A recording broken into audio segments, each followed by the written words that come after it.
প্রিয় ছাত্রছাত্রীবৃন্দু, আশা করি এই করোনাকালীন সবাই ভালো আছো। যেহেতু এখন শীতের মৌসুম, সবাই করোনার এই ভয়াবহতা থেকে বাঁচার জন্য সবাই স্বাস্থ্যবিধি মেনে চলবে। যাই হোক, আমি গত ক্লাসে তোমাদেরকে পড়িয়েছিলাম সমাজবিজ্ঞান বলতে কী বোঝো। এবার আমি পড়াবো সমাজবিজ্ঞান পাঠের প্রয়োজনীয়তা। সমাজবিজ্ঞান পাঠের প্রয়োজনীয়তা। তোমাদের গত ক্লাসে সমাজবিজ্ঞান বলতে কী বোঝো আশা করি ধারণা পেয়েছো। এখন সমাজবিজ্ঞান পাঠের প্রয়োজনীয়তা। সমাজবিজ্ঞান যেহেতু সমাজ কাঠামো তথা ব্যক্তি, গোষ্ঠী এবং বিভিন্ন অনুষ্ঠান প্রতিষ্ঠানের মধ্যকার পারস্পরিক সম্পর্ক, ভূমিকা, কার্যাবলী সম্পর্কে অধ্যয়ন ও গবেষণা করে থাকে, সেহেতু সমাজবিজ্ঞান পাঠে পাঠক সমাজ সম্পর্কে জ্ঞান অর্জন করতে পারবে। সমাজবিজ্ঞান অধ্যয়নে ইউরোপ আমেরিকা পুঁজিবাদী শিল্প সমাজ ব্যবস্থা নিয়ে যেমন আলোচনা করে, তেমনি বাংলাদেশের মতো উন্নয়নশীল দেশের সমাজ নিয়েও আলোচনা করে। তো সমাজবিজ্ঞান পাঠের যে সমস্ত প্রয়োজনীয়তার যে জন্য, সেটা হলো সমাজবিজ্ঞান সমাজ সম্পর্কে জানতে সহায়তা করে। সমাজবিজ্ঞান সমাজ সম্পর্কে জানতে সহায়তা করে। সমাজ সম্পর্কে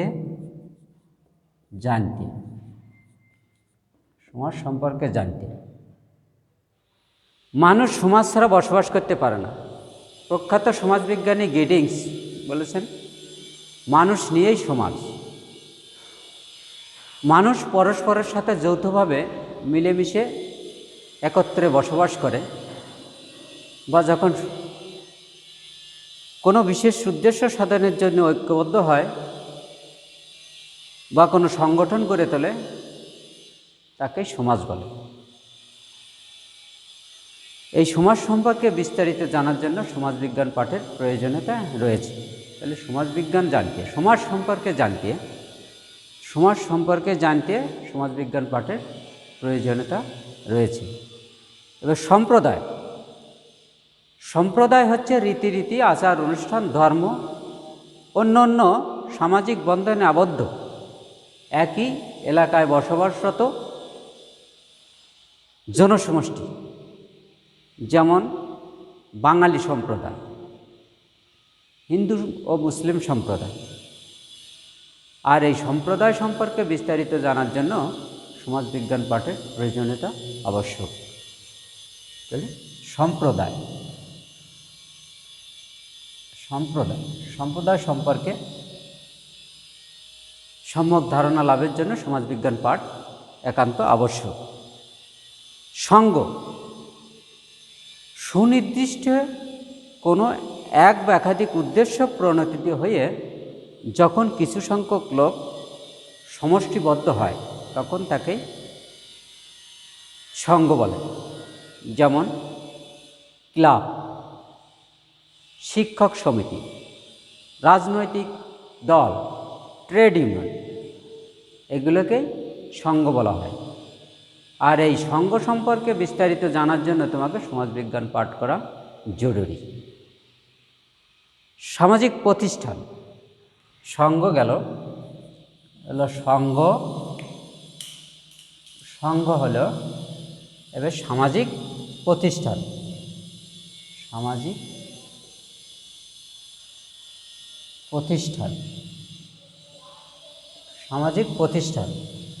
সামাজিক প্রতিষ্ঠান সম্পর্কে জানার জন্য সমাজবিজ্ঞান পাঠ প্রয়োজন। তাহলে সামাজিক প্রতিষ্ঠান হলো ব্যক্তির আচরণের প্রতিষ্ঠিত রূপ।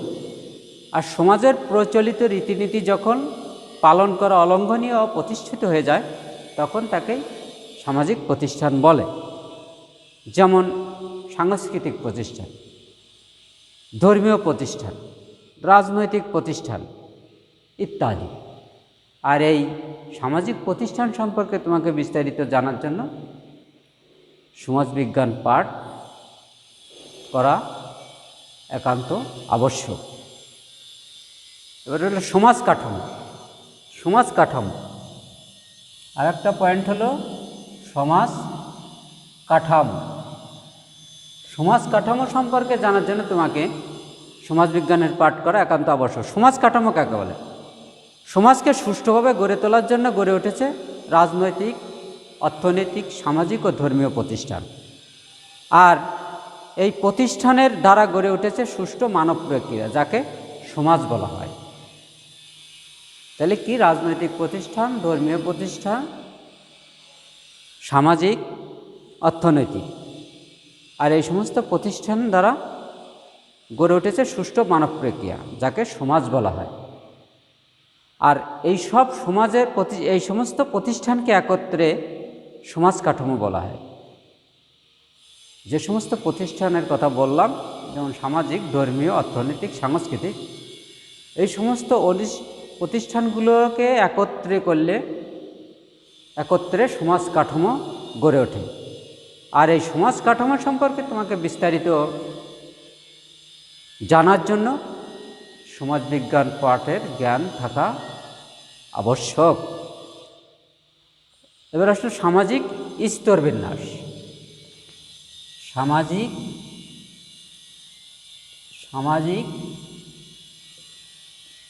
স্তর বিন্যাস। সামাজিক স্তর বিন্যাস। সামাজিক স্তর বিন্যাস কাকে বলে? সমাজে বসবাসরত মানুষের মধ্যে যে উঁচু নিচু ভেদাভেদ, তাই সামাজিক স্তর বিন্যাস সমাজের। তাহলে সামাজিক স্তর বিন্যাসটা কি?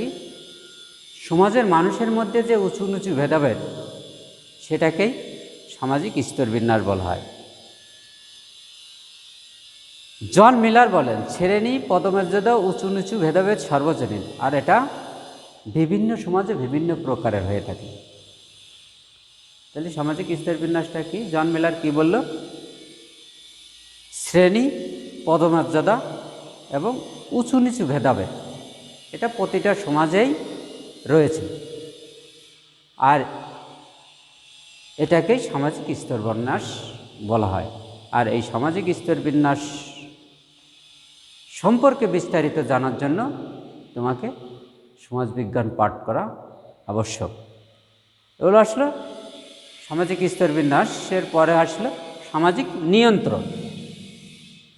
সামাজিক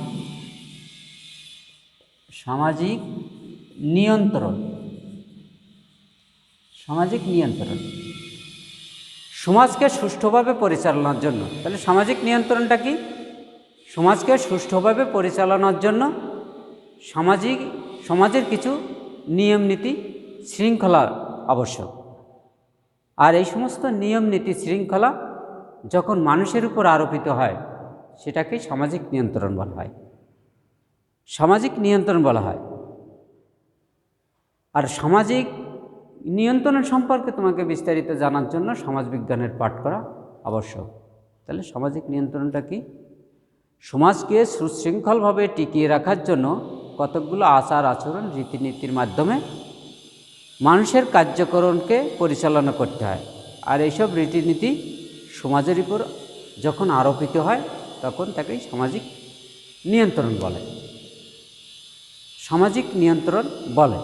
আর এই সামাজিক নিয়ন্ত্রণ সম্পর্কে তোমাকে বিস্তারিত জানার জন্য সমাজবিজ্ঞানের জ্ঞান আবশ্যক। অর্থাৎ তোমাকে সমাজবিজ্ঞান পাঠ করতেই হবে। এগুলো সম্পর্কে বিস্তারিত জানার জন্য সমাজবিজ্ঞানের পাঠের প্রয়োজনীয়তা অতীব জরুরি। সামাজিক নিয়ন্ত্রণ হলো, এবার সামাজিক নিয়ন্ত্রণের পরে কী আছে? সামাজিক সমস্যা। সামাজিক সমস্যা। সামাজিক সমস্যা। সামাজিক সমস্যাটা কি? বিজ্ঞানের উন্নতি এবং উৎকর্ষতার পাশাপাশি সমাজের কিছু সমস্যাও সৃষ্টি হয়। যেমন মোবাইল, স্মার্ট মোবাইল যেমন বিজ্ঞানের অবদান, তেমন এর কিছু অসুবিধাও আছে। স্মার্টফোনের মাধ্যমে মানুষ বিভিন্ন অনৈতিক কার্যকলাপ করতেছে, বিভিন্ন মিথ্যা প্রচার করতেছে, ফেসবুকের মাধ্যমে প্রচার করতেছে মিথ্যা, মুহূর্তের মধ্যে একটা গুজব সারা দেশ তথা পৃথিবীতে ছাড়িয়ে যাচ্ছে। তা এই যে বিজ্ঞানের যেমন মোবাইল যেমন বিজ্ঞানের উন্নতি করেছে, তেমনি এর কিছু সমস্যাও রয়েছে। তাই সমাজবিজ্ঞানের বলছে বিজ্ঞানের উন্নতির পাশাপাশি কিছু সমস্যাও সৃষ্টি হয়। আর এই সমস্যা যখন অধিকাংশ মানুষের কাছে গ্রহণযোগ্য হয় না, কোনো কার্যক্রম যখন অধিকাংশ মানুষের কাছে গ্রহণযোগ্য নয়, সেটাকে সামাজিক সমস্যা বলা হয়। আর এই সামাজিক সমস্যা সম্পর্কে তোমাকে বিস্তারিত জানার জন্য সমাজবিজ্ঞান পাঠের প্রয়োজনীয়তা রয়েছে। অর্থাৎ সমাজের বিভিন্ন সমস্যা সম্পর্কে তোমাকে বিস্তারিত জানতে হলে সমাজবিজ্ঞান পাঠ করা জরুরি। এবার আসলে সামাজিক পরিবর্তন, সামাজিক সমস্যা গেল, তো এবার হলো সামাজিক পরিবর্তন।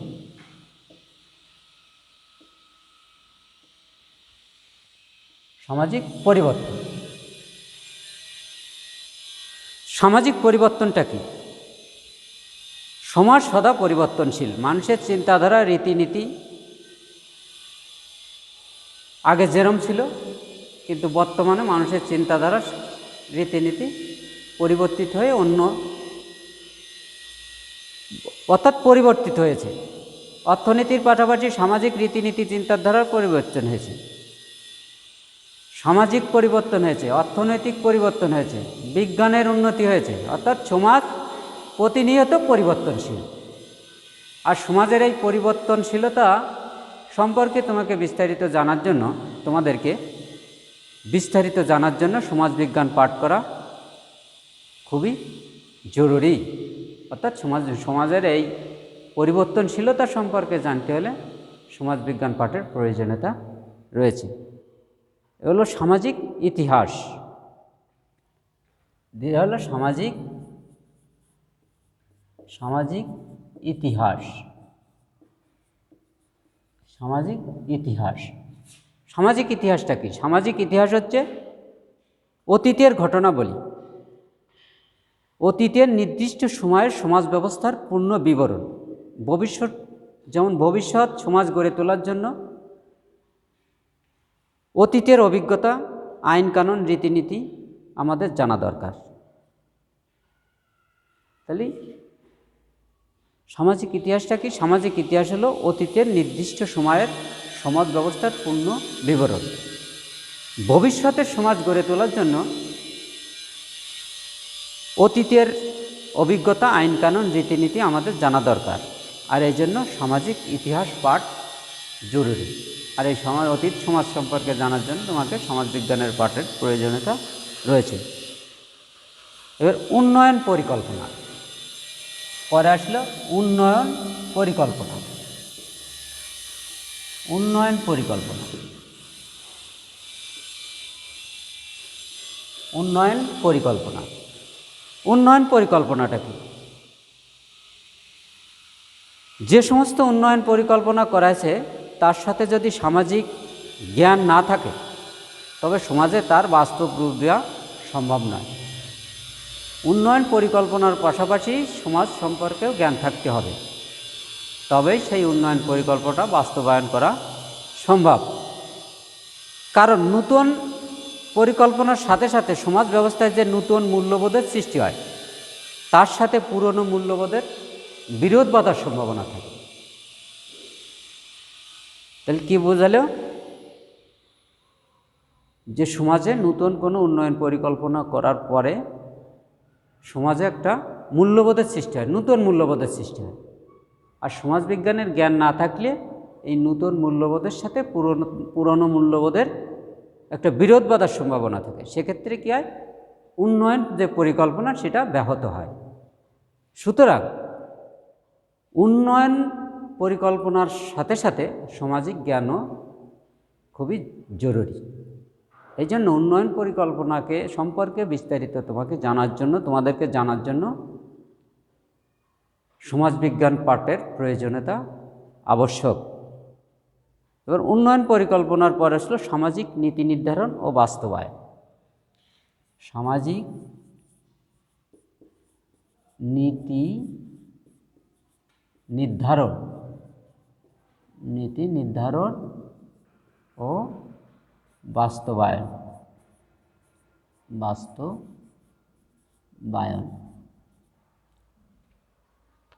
সামাজিক নীতি নির্ধারণ ও বাস্তবায়নটা কি? সমাজকে সুষ্ঠুভাবে পরিচালনার জন্য কিছু নিয়ম কানুন আবশ্যক, কিছু রীতিনীতি, কিছু আইন কানুন, শৃঙ্খলা, এই সমস্ত আবশ্যক। আর সমাজে যদি রীতিনীতি, নিয়ম কানুন, শৃঙ্খলা না থাকে তাহলে সমাজে একটা বিশৃঙ্খলা দেখা দিতে পারে। আর এই নীতি নির্ধারণের জন্য তোমাকে সমাজবিজ্ঞানের জ্ঞান আবশ্যক। সেই সাথে সেই নীতি নির্ধারণের পাশাপাশি সেটাকে বাস্তবায়ন করার জন্য সমাজবিজ্ঞানের ধারণা খুবই জরুরি। তাহলে কি হলো? সমাজবিজ্ঞান পাঠের প্রয়োজনীয়তার জন্য কি কি প্রয়োজন? সমাজ সম্পর্কে বিস্তারিত জানার জন্য তোমাকে সমাজবিজ্ঞান পাঠ করা প্রয়োজন। সমাজ, সম্প্রদায়, সংঘ, সামাজিক প্রতিষ্ঠান, সমাজ কাঠামো, সামাজিক স্তরবিন্যাস, সামাজিক নিয়ন্ত্রণ, সামাজিক সমস্যা, সামাজিক পরিবর্তন, সামাজিক ইতিহাস, উন্নয়ন পরিকল্পনা এবং নীতি নির্ধারণ ও তার বাস্তবায়ন, এই সমস্ত বিষয়গুলো তোমাদেরকে বিস্তারিত জানতে হলে সমাজবিজ্ঞান পাঠ করা খুবই জরুরি। তাহলে আমি প্রিয় ছাত্রছাত্রীবৃন্দ, আমি যে বিষয়গুলো তোমাদেরকে বোঝালাম, আশা করি তোমরা এটা বুঝতে পেরেছো যে সমাজবিজ্ঞান পাঠের প্রয়োজনীয়তা কেন রয়েছে। এই বিষয়গুলো আমি তোমাদেরকে আশা করি কিছুটা হলেও ধারণা দিতে পেরেছি। যাই হোক, আজকের মতো এই পর্যন্তই। আর যে যেখানেই থাকো ভালো থেকো। করোনার এই মহামারীকালীন সময়ে সবাই সুস্থ নিরাপদ থাকার চেষ্টা করে, এই আশা করে আজকের মতো আমি আমার ক্লাস শেষ করছি। ধন্যবাদ সবাইকে।